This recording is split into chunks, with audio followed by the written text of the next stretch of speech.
It's your daily dose of Donna. Happy Monday, January 15th. It is Martin Luther King Jr. Day. I hope you all are having a nice, relaxing Monday. A lot of people are not in work mode today. A lot of people are taking the day. We are here. And by we, I mean me. I'm here. Daily Dose is in session. A lot of you guys are showing up here, so welcome everyone to the party. I'm looking forward to today's show. I'm looking forward to today's show because I feel like I've woken up with a new sense of optimism and excitement for the future of this show, for the future of life. I feel good. I feel happy. I feel ready to go. So I hope that kind of leads into where you're feeling. What was your weekend like, guys? Did you have a nice weekend? I spent a lot of time this weekend, like, I guess just being a mom. Like, that's mom life, right? I was driving my kids from place to place. There was birthday parties. There was like some cooking. There was some dinners. There was a lot of watching TV, shopping, like that kind of stuff. It was I'm in a nesting era. I am not pregnant, everyone. Everyone's thinking I'm pregnant. How many messages I've gotten saying, "Oh my gosh, you're doing dry January and you're not going out a lot. What's going on? Are you pregnant?" No, I am not, y'all. I am not pregnant. And I think it's just, like that January kind of like get cozy, focus on family, focus on your home, your happy place. I got really, really obsessive over. Do you guys ever do this? I have a little bit of an obsessive personality and I get really obsessive over wanting to change something or do something. So I saw an ad of like a dog crate that doubles as a table, a side table or a coffee table, and I'm convinced that I need it. I'm convinced that I need one of those crates because my dog drives me insane. He's very, very needy and like on top of us when we were just hanging out and watching TV. So I'm like, oh, maybe I need to do that. So then I start going down the pathway of like going on OfferUp or going on Craigslist or going on Facebook Marketplace. I start looking. Then I'm like, oh, I've got to organize my closet and like look at all this space and I could get shoe boxes like crystal or not crystal, like clear acrylic shoe boxes and I can shove all our shoes up there. And then maybe I need to get rid of some Tupperware. I have so much Tupperware. I open up the Tupperware drawer, like it comes flying out, or my water bottle drawer, right? I have so many of these like Stanley dupes or any of these travel cups. Guys, I'm in a season of minimalization. So I guess I shouldn't be buying a crate. But if you guys have ever tried to crate train an older dog, you let me know. My dog's about 4. It's a pandemic puppy. How many of us made that mistake? How many of us made that mistake of buying a dog or adopting a dog during the pandemic because we were feeling a little bit bored and lonely and wanted something fun? BC and AC. That's how I look at it. A BC and AC situation. But you guys, support for today's episode, before we get into it, I need to tell you about the amazing company that is supporting Daily Dose of Donna this week, and that is OneSkin. So if you're like me, you tend to set really big goals for the coming year. I do. I always do. But sometimes the simplest changes are the most impactful. And take OneSkin's 2-step approach to healthier skin, for example. So this is really cool, you guys. OneSkin has sent me a couple of their products and I've been using them. And there's a little of my hair. Okay.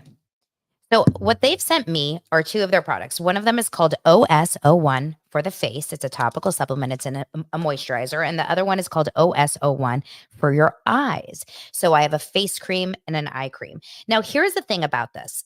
There is a scientifically proven peptide called OS1. That's what these are, right? OS1 that target lines and wrinkles right where they start, which is your cells. So it's not just another skincare routine. It's a real science breakthrough. In fact, OS1 is the first of its kind to actually turn back the clock instead of just making the signs of aging with their masking the signs of aging with their full line of face, eye, body, sun, and travel size products. OneSkin doesn't only promise healthier skin, they prove it. And I am all in. You guys, I have a 15% off code. So what's really cool about that is the products are obviously really, really well. They're like a really good quality. Now I feel like Bethany. I'm giving a little Bethany right now, which is like Oh, yes, yes. Mhm. Ooh, it feels rich. It feels so creamy. You know how Bethany does that? Like, yes, and then she starts eating it? I'm not gonna do that, but it's like it's a fragrance-free, wonderful cream, you guys. It really does work so well. I've been using it every single day, morning and night, and it's just really easy. All you have to do is just clean your skin and then put on some cream, and then you can put on sunscreen over it, or you can do whatever you want after, but this is just like your base, and I really, really enjoy it. So if I were you, I would check it out because it focuses on the cellular aspects of aging. One Skin keeps your skin looking and acting younger for longer. Get started today with 15% off using code DANA. That's DANA at oneskin.co. That's 15% off oneskin.co with code Donna. And after you purchase, they're going to ask you where you heard about them. Please support our show, Daily Dose of Donna, and tell them we sent you. New year, healthier skin. That's One Skin. Thanks, guys. All righty. All righty. Let's move on to today's stories. Number one, I will tell you, I will not spoil Traders. And I don't want any of you to spoil Traders in the comments. Traders is a show that, well, I've watched 2 episodes of season 2. We need to watch the third, but I can't watch it without my kids and my husband. So I feel like unless the 4 of us are together, we can't watch it, which is tough when there's like, busy schedules. Both of them were at birthday parties last night. So we've got to watch the episode 3 tonight, and that's the plan. And I think they've only released 3. Tell me in the comments if that's true. But it's so freaking good. You guys, without any spoilers, I'm just going to tell you the premise of the show for a lot of you that don't watch Traders are confused by it. I personally love a competition reality show, especially if I really like the characters. That's really important to me. But I liked season 1 of Traders, and that wasn't even all reality stars. That was half reality and half normies, right? Just normal reality show contestants. In fact, my friend Mora is a casting producer for reality TV, and she just won an Emmy for Trader season 1. So it was really, really good. A lot of you guys think the UK and the Australia ones are really good too. So I'm going to have to try to watch them maybe. So essentially, what it is all these reality stars in season 2 have joined and moved into this beautiful castle in Scotland. We're talking reality stars from Big Brother. Janelle and Dan are like the 2 big ones. We have Survivor reality stars that I don't know. I've learned through the show, but Sandra and Parvati. We have MJ from Shaws of Sunset. We've got tons of Bravo reality stars because we have Sheree. We have Tamra. We have Larsa and her boyfriend slash you know, side piece, like constantly touching and constantly together, Marcus. We have Phaedra. She's married to Med now, but she's a real housewife in my mind. And I'm trying to think what other Bravo girls do we have? Well, we have a lot of real world challenge people. We have Trishelle. We have Johnny Bananas and CT. CT's really gone for the carbs lately, don't you think? Don't you think? Um, and then there's more. There's some Bachelor people. Can't remember who else I'm missing, but it's a great cast. It is a really good cast. And what I think I'm going to do is I'm going to make sure that we're up to date. And then I'll give it a day and then we're going to discuss. But it sucks when you get spoiled on these shows because the show is so all about spoilers and I mean all about like eliminations and stuff. So I don't want to spoil it for you guys, but I'm just going to tell you I'm watching it. I want you to watch it. Another thing I spent my weekend watching or Friday night watching is like 8 episodes of Schitt's Creek. So you guys got me in, you sucked me in, you told me to do it and I did. And I am so excited to start watching it. I'm really excited to continue on and see the whole thing. And I feel like it's going to be the thing that I needed to kind of like pull me out of my funk, right? It's my happy place. So that is that. Last night was the Critics' Choice Awards, and I didn't watch it. Number one, I'm shocked that it was on the CW, only because I can't believe the CW is still a thing. I was talking about the CW yesterday because I used to work a lot for the CW when I was in casting. And in 2009, Lance was working on a show called Fly Girls. And the reason why I brought it up yesterday is because when I was doing my recap of Real Housewives Beverly Hills season 1 with Zach Peter, that's on Patreon or Apple subscription if you're over listening. I watched this season where they go to New York for Camille to support Kelsey and watch Kelsey's play, Kelsey Grammer, and they take Virgin America, and I was like, "Whoa, I have not thought of Virgin America in forever." So we did a little deep dive. Now, Virgin America is no longer an airline. That was Richard Branson's airline. But when Lance was in 2009, Lance got hired as a camera guy on a show called Fly Girls, and it was for the CW. So it was a show. Did any of you guys watch it? It was basically below deck, but in a plane. Genius idea. It wasn't so much about the passengers because it's just one flight here and there. Is about the flight attendants and kind of what they were doing afterwards and where they were going after, the flights, like on their layovers, like parting in Vegas. So I remember when he was in Vegas shooting the show, I flew to Vegas and met him for a couple nights and we had a fun time over there, just like hanging out when he wasn't working. But that was a CW throwback. And to think that the Critics' Choice were on CW, like what? What is on CW? CW will for always be known to me as like Supernatural, Golden Girls, Gilmore Girls. What else was CW? Like a lot of just like teenage angsty shows, like Pretty Little Liars type shows, but I don't even think that was CW. I feel like that was Freeform, ABC Family. Interesting. Superhero shows, lots of superhero. Oh, Dawson's Creek, duh. Dawson's Creek was like the original CW. And Hidden Palms, when I did that show, which was like a 6-episode show with Amber Heard, I was a casting assistant or associate on that. One Tree Hill, Gossip Girl. Okay, you guys remember. So it was like the era of the early 2000s. I feel like that's when CW was like amazing. So last night was the Critics' Choice Awards. I did not watch it, but I did see clips. Chelsea Handler. Mwah. Do I love Chelsea Handler? Now, she has driven me crazy in the past, so this is not always like a full-time love, but I truly love Chelsea Handler. I love her for so many reasons. A, she doesn't give a shit what people think. B, she's so honest and open from what I've seen on all of her reality shows and like her specials.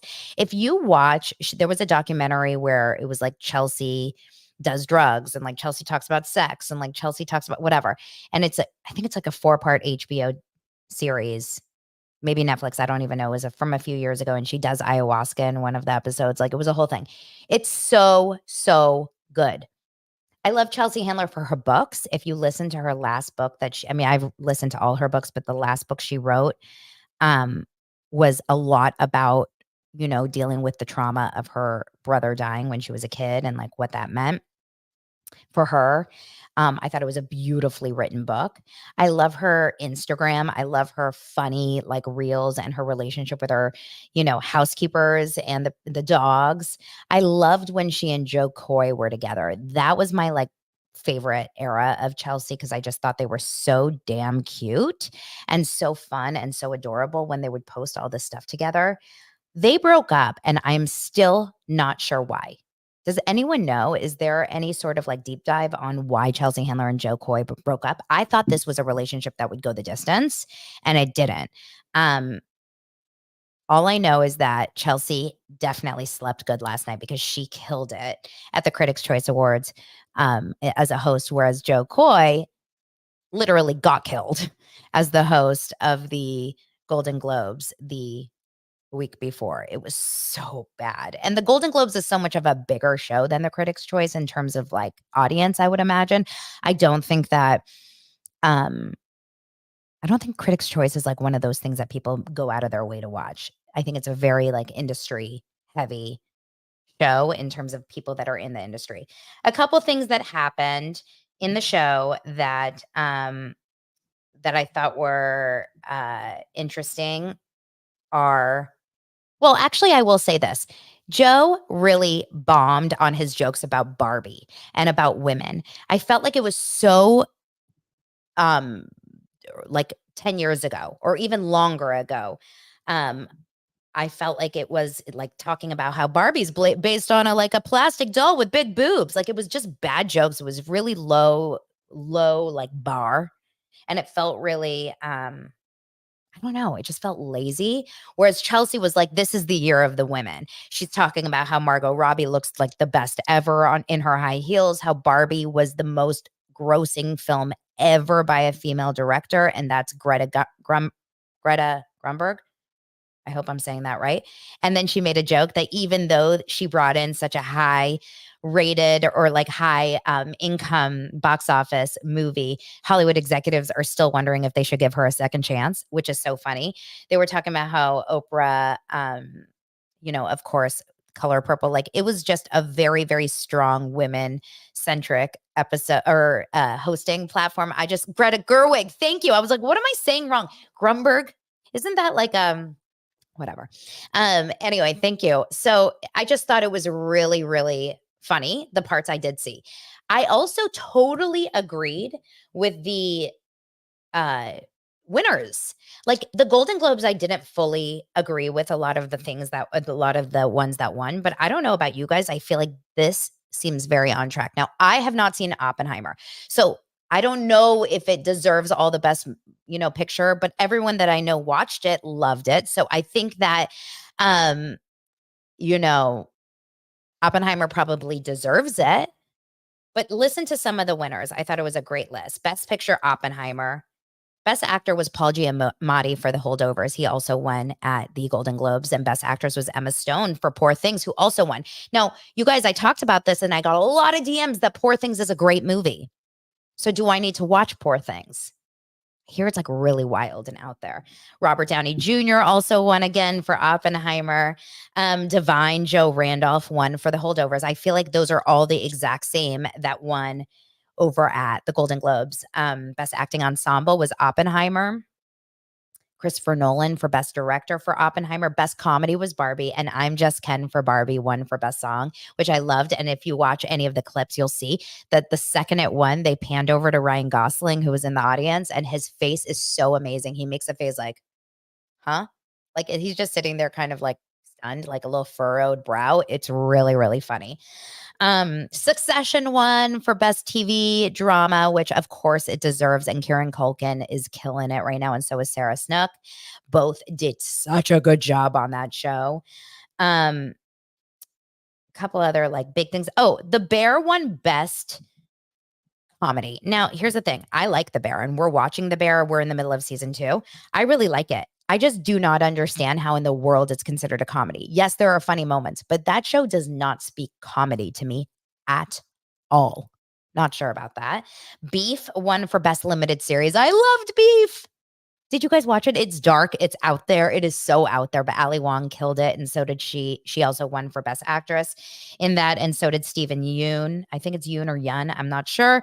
He won. Jeremy Allen White won. Io Edebari won. Who's the main actress in The Bear? So like The Bear took it home, Succession took it home, and Beef took it home for TV side. Anyway, it was really good.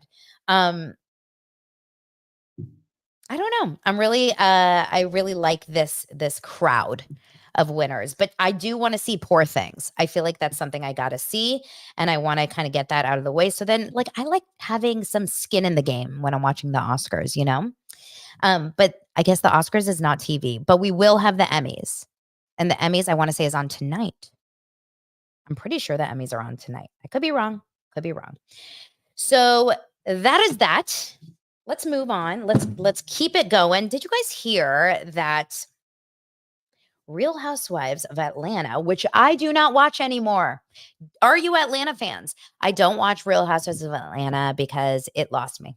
That's just the truth. It lost me. There's only so much time in the day. Now, I brought back Potomac because that lost me too a few seasons ago. I brought back Potomac because you guys said it was amazing, but not one of you, nary one of you have told me to bring back Atlanta. So I am not watching Atlanta. If I need to, you let me know. But everyone that I talked to said that Atlanta is not good. And apparently Bravo agrees because Candy Burris was stating in an interview somehow that it's been 4 months since the show has wrapped and no one has been asked back. So my guess is they retool the show. They give it a New York spin. And I wonder how you guys feel about that, but I'm okay with it completely because I don't watch it. So maybe we need to get some fresh Atlanta blood in there so that we can get back into it. And then, of course, I will give it a chance again because I always give it a chance. I always do. Um, let's get into last night's TV. Yeah. I don't think anything else is like that exciting out there. So let's start with Potomac. I just created a TikTok this morning, and I think this is really important. Um, this is important news. I think that Bravo has entered an era, a different era in 2024. And you guys tell me if I am wrong. Bravo has entered its emotional heavy era in 2024. Why? Has there been a lot of light, fun, not heavy viewing on Bravo this season or this year? The only one show that feels more light and like fun would be Winter House, which was pretty much unwatchable. It was so bad, right? Like so hard to care about any of these people.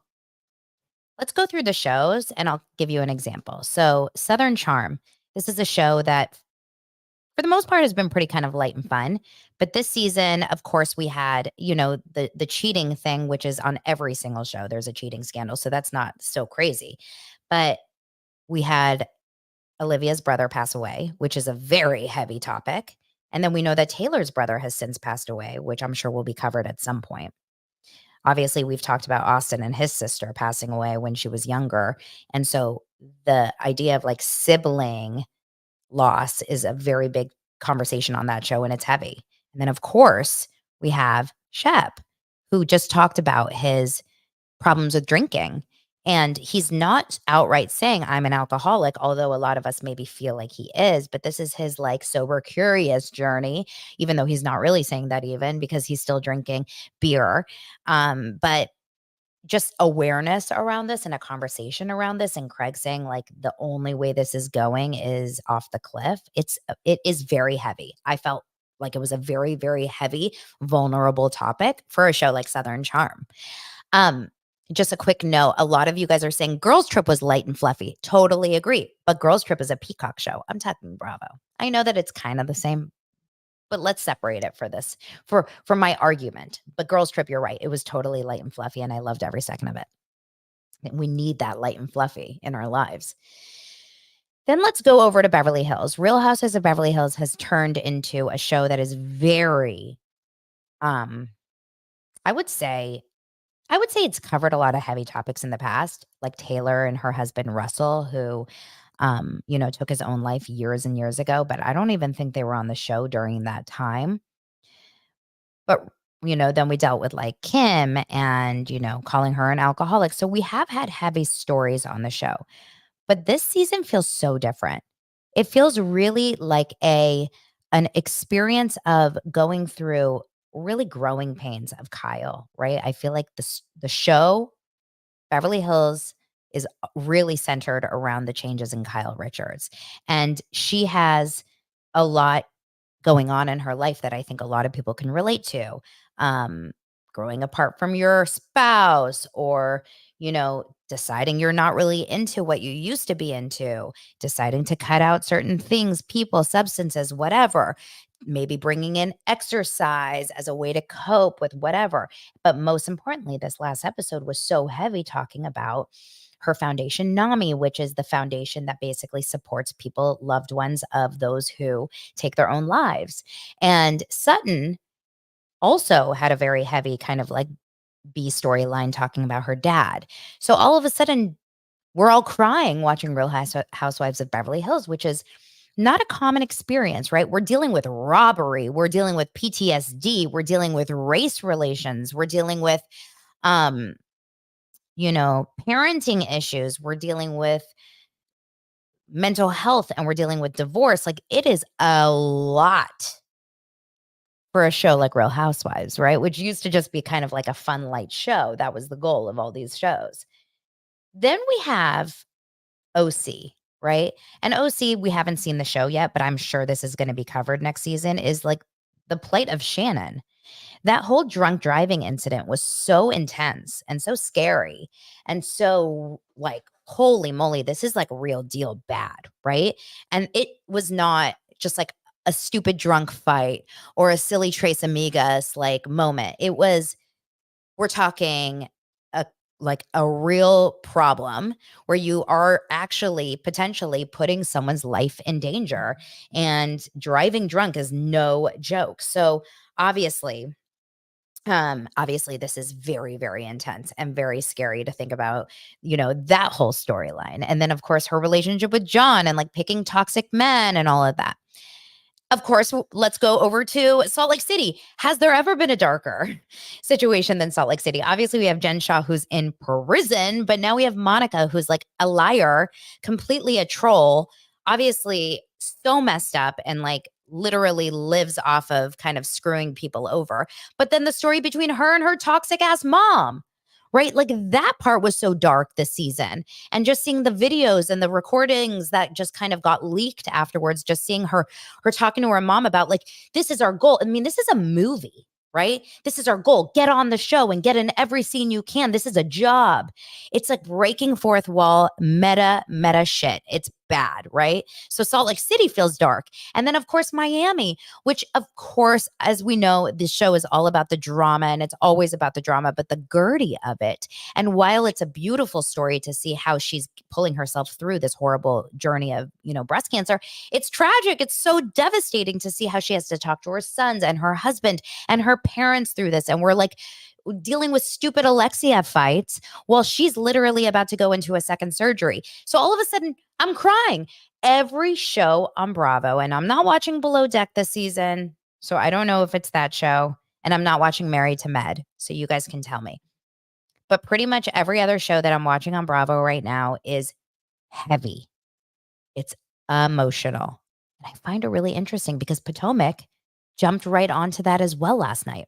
Now, I'm not saying don't do this. I actually like that there's depth to these shows. I'm actually enjoying the fact that it's more than just drunk fighting or like he said, she said bullshit. So, in last night's episode of Potomac, we're coming off of the trip in Austin, like the worst trip ever, right? And essentially, a lot of the storyline is just about people talking about the trip, right? We have a scene between Mia and Gordon, who's her husband at the time, who they're no longer together. We know that. But Mia and Gordon and Robin and Juan doing some sort of cooking lesson. This was a scene, it's just like torturous to watch Robin and Juan. I don't know about you guys, but I'm finding myself really struggling to have any sympathy or empathy towards either of their journeys because they're living in a land of delusion. Like, you could say it's not really anyone's business what's happening behind closed doors between Robin and Juan, but then like let's get reality cameras off of them and like get them just to be private people. Because if you want to be a public person, if you want to be a star of Real Housewives of, Potomac, you may want to start opening up. And I think what someone said about this, like if you don't want to talk about your relationship, or if you don't want to, if what Juan is doing is not bothering you, then at least just say that. Listen, you guys, you may not approve of what Juan is doing, but this is who I am and this is who he is. And I'm accepting him for what he is. So leave me the F alone. And once you kind of can get on top of it and take not accountability, but just like show a little bit more awareness over like, I see what's going on here. The second you can do that is the second that like no one has anything to say to you, right? No one has anything to say to you anymore. But instead, they're just literally going through like a scripted discussion of how will we cover up for all of these things. And Mia sees right through that, right? So the two of them are talking about like the stories and like what's going on. And it's like Mia's like, oh, okay, so clearly they practice together. Um, and in this scene, we also find out that Robin has now like taken over a franchise for a skincare company. I don't even know. I don't really care, is the truth. We see a really cute scene with Giselle and her daughters, which comes up later. And it's about self defense, which really ties in. I don't know which was shot first, but really ties into the event that they end up going to towards the end of the episode for Karen called PAVE. I'm pretty sure it's called PAVE. And that is for survivors of sexual assault, of SA. So Um, so Giselle and her daughter have a really cute little kind of self-defense class, and then, of course, she calls Jason, her boyfriend. Listen, boring, but cute. Like, okay, cool. It just feels like filler, right? We have Ashley. Oh no, we didn't really see a lot of Ashley, which was totally fine. We have Wendy and her mom finally talking about the whole NECA shrine thing. And in this scene, I don't know about you guys, but I don't trust Wendy's mom as far as I can throw this woman. The second she asks her about her shrine, she's like, huh? What'd you say about a shrine? Huh? And like conspicuously takes a big sip of water or like her wine with a straw. It was weird. I do not find her mom to be believable in any way. Like she full on has a shrine for NECA and a voodoo doll, in my opinion. Uh they end up having a conversation about it, and Wendy's mom completely denies this. Look, I was talking to Brooke Ashley last week. You guys loved her. I loved her too. And we basically decided together that like we're kicking NECA off the island, right? We're kicking NECA, Robin, and Giselle and Ashley. Get those four off our island because we need this fresh blood over on Potomac. And I love Candace. I don't know why. I love her. I really like Wendy. I like Karen, and I think that's all I like. I'm like, who am I missing? Just a lot of the characters on that show are just they bring me down. Even Mia had a great episode last week or last night because we actually got to see a little bit of her like a vulnerable real side, which I thought was really important because we don't see a lot of that from Mia, in my opinion. Um, at the end of the episode, they go to this event. Karen Huger is a big part of this PAVE organization. And like I said, what it's out there for, and it's a very important organization. And all of the women showed up, which Karen said, no matter what's going on, no matter what kind of drama we have, no matter what is out there, we will always, they're going to be here and support me. And I thought that was actually nice. I thought it was nice and sweet and cute. Um, and like supportive, right? Because it's a very important thing. Now, Mia had set us up for the fact that she was going to have a hard time in this episode because she was talking to Gordon while she was getting her hair done. And she basically said, I don't know if I can, um, you know, I don't know if I can like get through this. This is going to be a hard one for me. Now, I personally have not heard her talk about this before last night. So I don't know if you guys actually have watched or has she brought this up before? But essentially what was so sad was Mia brings up in an interview. I think Ashley brings up in an interview. Robin brings up in an interview. Like so many of them talk openly about being victims of what was an SA incident that they didn't know that they were really part of until later. And that's really, really, really sad. And I wonder how many of us women blocked out or like ignored the realities because it's just easier to pretend that's not the case. But what Mia does is she's watching one of the women who is a survivor sing a song, and it's an emotional moment for her, and she gets up and she walks towards kind of like guess the bathroom, and she basically opens up about the fact that this is all so hard for her because it's bringing up all these kind of thoughts and feelings. And that's why she had such an issue with her best friend a few episodes ago when they were fighting so much. She had so many issues with her because she left her there. She didn't leave her there to make sure that, like, in a way that she knew Mia was in danger, but she left earlier in the night, trusting that Mia was in safe hands. And that's when things went awry. So it's weird that Mia's kind of holding on to some secret or like deep seated resentment that she felt like abandoned by her best friend when she felt like she needed her the most, even though it wasn't intentional. I wonder how many of us have these deep-seated feelings towards someone in our family, a friend out there, something that we haven't like really uncovered yet. I think it's a really, really heavy, heavy topic. And I hope I didn't, upset any of you guys talking about it, but it was a big part of the show. So it was definitely not like your fun loving type of show. That's for sure. And that's what made me think like Bravo is really like these shows are heavy. Like I am missing Girls Trip Legacy vibes. That's what I want right now, which is why I'm watching Schitt's Creek, right?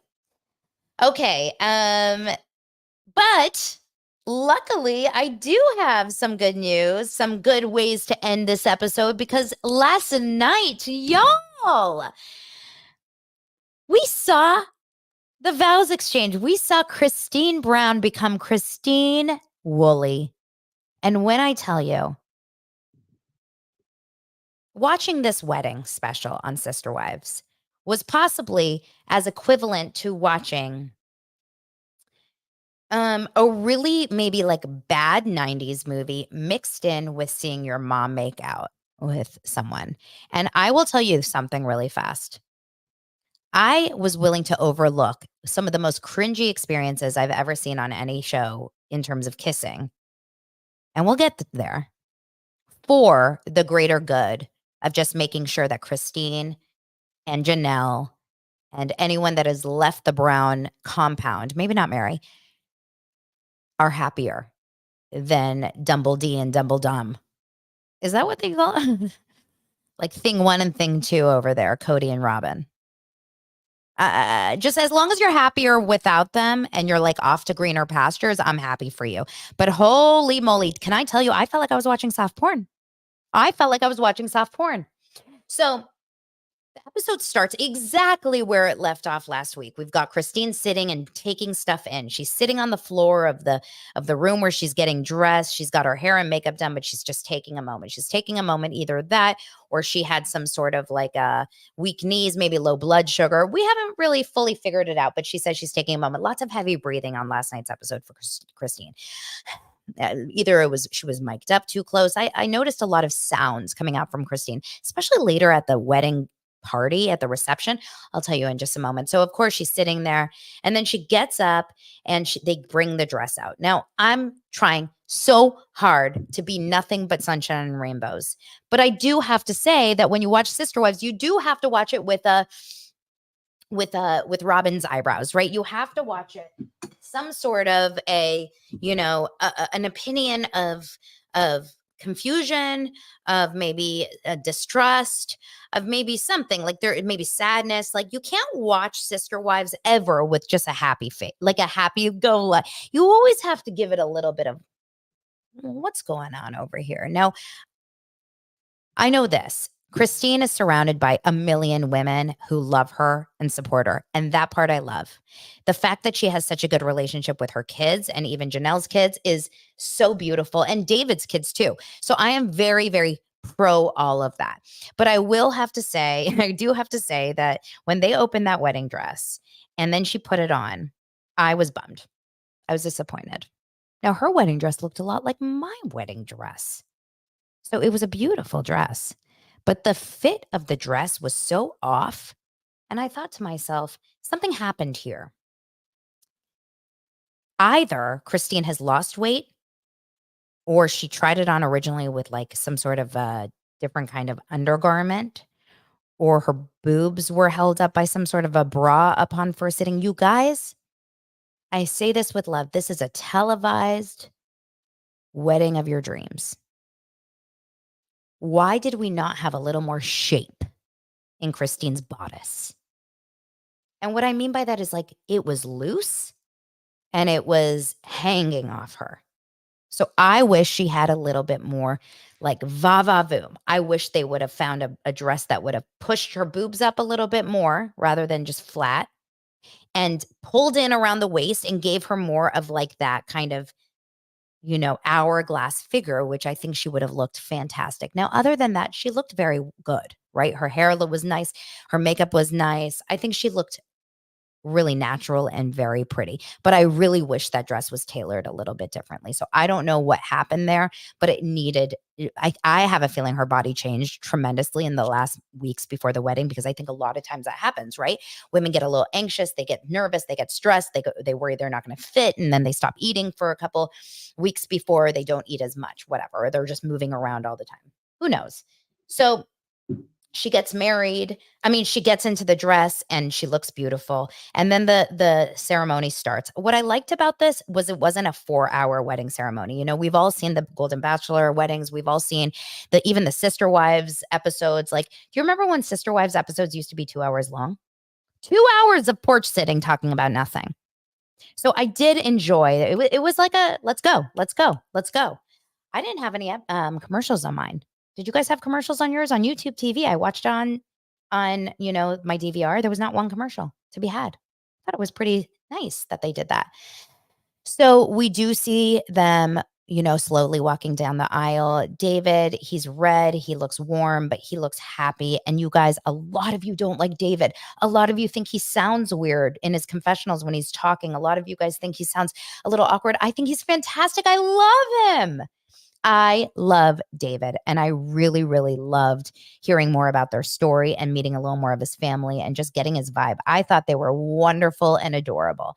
So he walks down the aisle, he stands there, he waits for her. All of the women start and all of the babies. I mean, there was 470, a whole school of kids walked through that wedding. I don't know if they, asked Utah's weddings to let out. It was like a national holiday. This is the Christine David wedding special, but 400 kids started walking down that aisle. Very cute, all ages, right? Now we have Peyton walking his mama down the aisle, which was so sweet. And yes, you can all say bad things about all these things, but I will say one thing. When Peyton said to Christine, he's a good guy, right before they started walking down the aisle, they were walking towards the back of the aisle. And Peyton said, he's a good guy. And Christine goes, huh? And she gets concerned because she hears him talk to her. And she has a moment where she gets a little bit nervous, like, what? And he says, he's a good guy. And Christine just like is so happy. And guys, as a mother, to know that your kids approve of your life and of your choices, I thought it was so sweet. What a nice thing for Peyton to leave her with right there. I thought it was so cute. So, of course, Peyton walks her over to her dad, who is very sweet man. And I find out yesterday from Janelle that he is I mean, we've known this, but he's very, very like not just pro polygamy, but like only polygamy. He's like a really strong believer in that faith, but he was still supporting of his daughter, even though she wanted a monogamous marriage. And it reminded me of all of us parents who have kids that maybe want to be a little bit different than what we expected them to be, whether it's their sexual orientation, the way they dress, truly in her hair, her purple hair, which I have to say, you guys, I have to say, and I say this honestly, seeing Christine accept and allow Truly to wear what she wore to the wedding, which was some sort of black jumper pantsuit, and to have her hair half purple and half blonde. I'm just going to say this really honestly. This is no judgment. I wish I was that cool as Christine, because I think and I'm learning, because I have got, certain things about my kids that are out of the box. I am learning to be more accepting, but knowing that I'm on a TLC televised wedding, this is a wedding day. This is not a picture that you're going to go back. You're never going to look back at again. These are pictures that will be up, framed, and on the mantle and on the hallway walls for the rest of our lives, supposedly, if this all goes well. My question is, how did she allow Truly to wear and do exactly like she wanted to do? Why? Because Christine is a kick-ass mom. And I will stand by this until the day I die. Christine wants her kids to be exactly who they are. Do you guys not find that beautiful? I found that really inspiring. It made me question a lot about myself. Like, why do we try so hard to conform our kids into what we want them to be? And like I said, I'm getting a lot better, but a lot of times it's hard, right? You're so concerned about what other people think and what other people would say. And Christine's like, F you. I've got my hunk and burning love piece here. I got the guy that I want to eat, literally in every respect. I've got the bald guy of my dreams. Like Christine licks David's head when they're alone at night, I'm convinced, like an ice cream cone. She loves his bald hair. That bald head of his, she just rubs it like a crystal ball. She's so into it. Truly gives him a hug, and it's a really big deal for Christine because it just like is such a show of public support, which I thought was really beautiful. They have a wedding. Now, at this point, I kind of tune out. I always tune out during vows. Not when you're at the wedding, but, like, I was doing other things. I wasn't paying it so much attention. Like, it was there, it was cute. We found out that David is such a good guy that not only does he do so many amazing things for his own family, he also built a wheelchair accessible ramp for his neighbor when his neighbor was injured right after his wife died. Like, so he was, like, going through his own tragedy, and he went and did that. I would like Cody to one day decide to put on his work gloves and grab his U-Haul truck and put on his visor and his mirrored sunglasses and go help someone in need that isn't helping you. I don't think it happens. I don't think Cody has ever lifted a finger for anyone other than someone that would, sleep with him later that night. Cody is a self serving man. He's into one thing and one thing only. And that is basically just to, you know, get his pecs rubbed on, get his hair curled. You know what I mean? It's always tit for tat for Cody. So the wedding continues. They have a beautiful wedding and then the kiss. And when I tell you, I had to see this kiss twice or three times because they kept airing it. Um, Christine, put your kids away, guys. Christine was getting very turned on by this moment. Christine was in an erotica moment during this kiss. The way that she took him and she, like her mouth did things that I've never seen. I mean, she treated him like they treat some of their spaghetti dinners in that Brown family. It was a sexy kiss. Now, David also took it to another level because David decided, hey, if she's going to kiss me like this, I'm lifting my leg. So when I tell you, I've yet to ever see this happen where a woman kisses a man like that and a man lifts his leg up I'll do it for you guys here on video. Woo! I mean, I can't even do it. David was so flexible. Woo! It was hot and heavy. And it made me think, what's going on at night? Now, I'll tell you who else is wondering what's going on at night, and that's McKelty. Because McKelty is the most like nosy, obsessive, guys, there's some stuff going on. There's something in the closet there. I don't know what it is. I haven't yet put my finger on it. It's either that she has some sort of she probably has like Mama Wendy's shrine for someone. McKelty is trippy. Am I off? There's something going on there. So anyway, they made out. He lifted his leg. Then they went and took 475,000 pictures. Also, wasn't really fully paying attention to this part. The whole time they're taking pictures, Christine just wants to make out. And I just kept thinking to myself, aren't you hot? Do you have enough water? Because I know your mouth is dry. Like when you're getting married, you're so nervous. You're so anxious.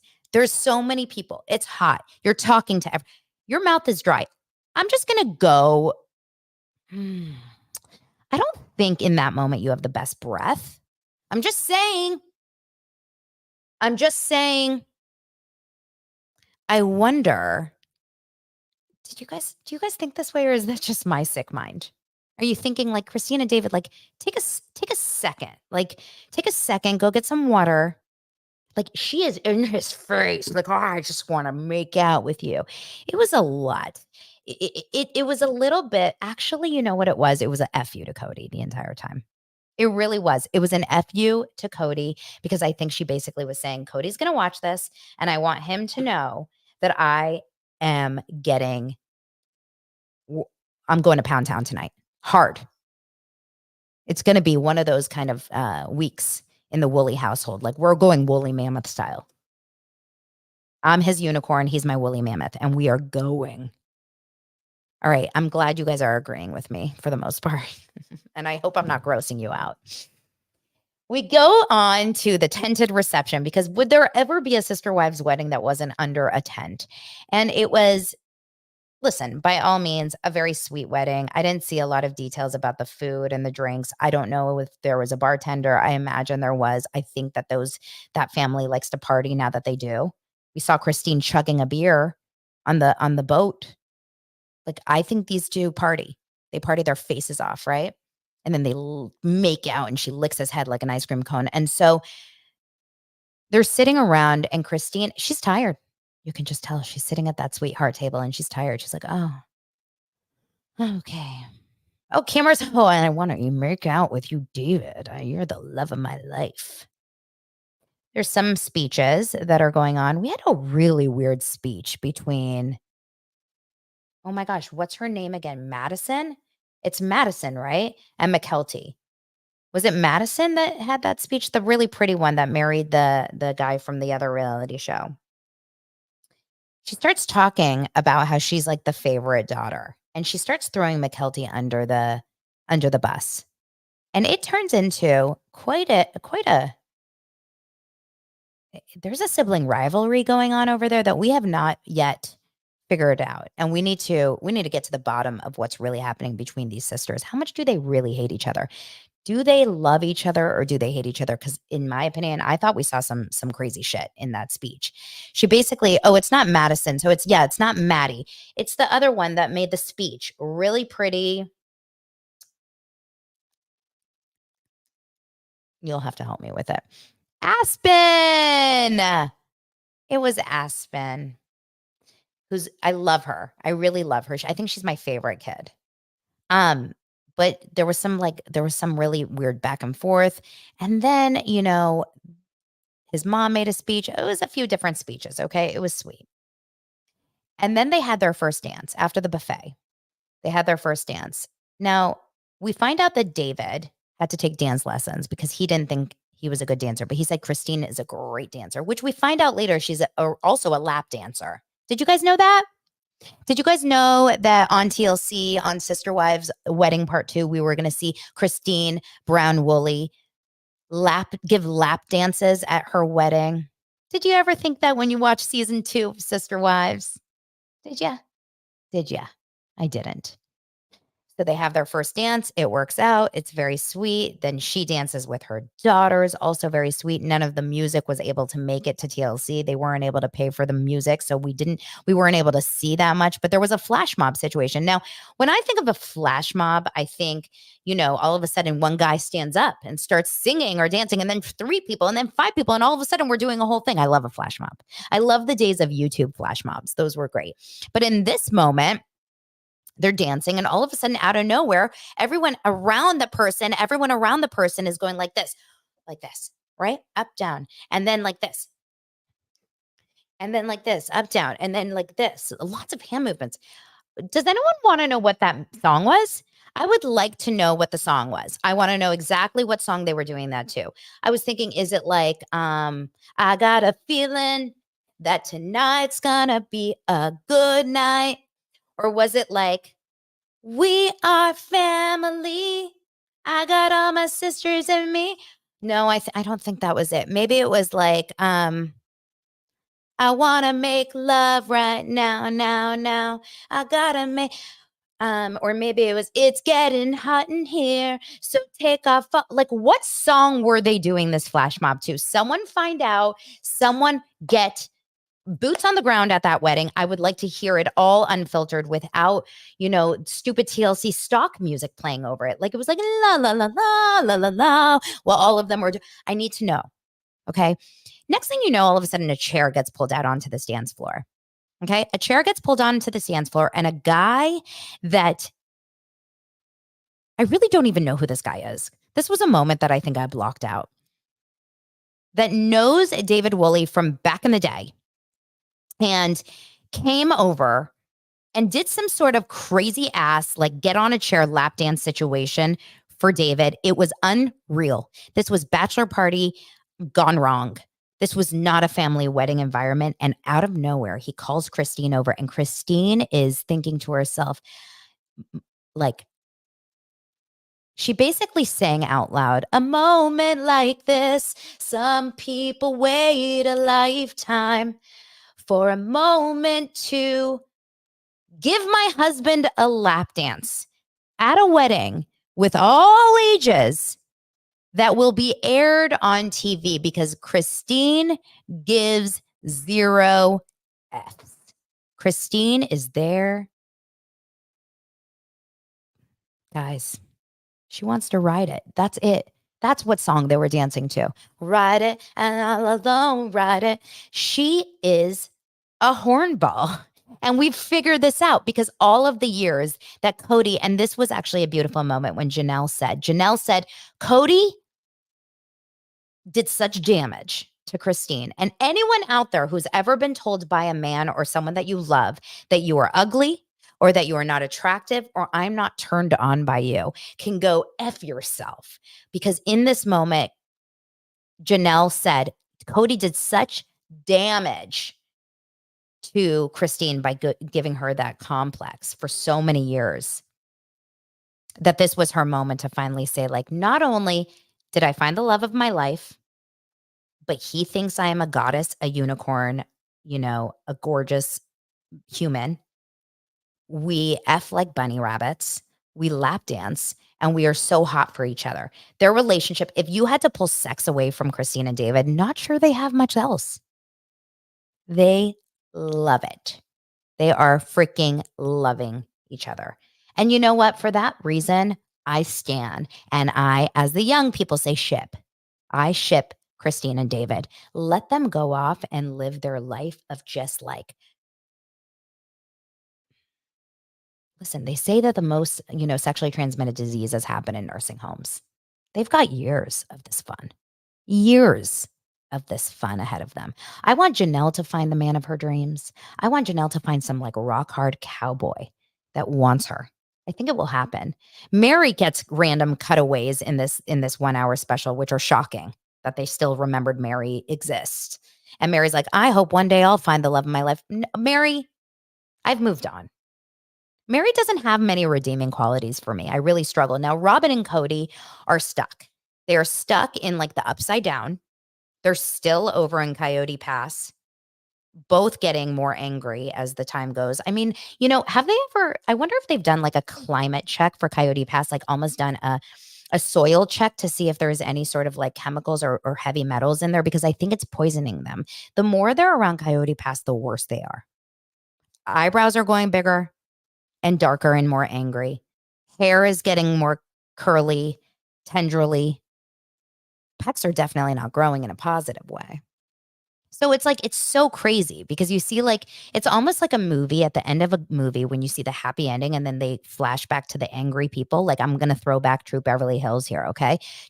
Beverly Hills. At the end of True Beverly Hills, you see, um, you know, Shelley Long and Craig T. Nelson, whatever his name is on that show, in that movie, like living this happy life. They've now gotten back together. They're not getting a divorce. They're happy with their kids and they're doing all kinds of camping and like they're troop leaders. And then they cut to Phyllis Neffler or whatever her name was. Now I can't remember. I don't think that's her name. It was the mom of the bad troop, the Mar Vista troop.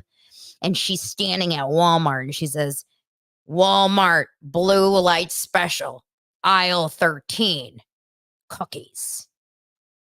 It's like that was the vibe. We have happy people riding off into the sunset. And then we remember that we have Cody and Robin stuck in the like sad Coyote Pass, still trying to decide who gets lot number 5. Cookies. I hope you have an amazing, amazing Monday. I'm glad I was able to make some of you guys laugh. Have a great day. I will see you guys tomorrow for our Tuesday episode of Daily Dose of Donna. Thank you so much for subscribing. Share this with your friends if they're Sister Wives fans.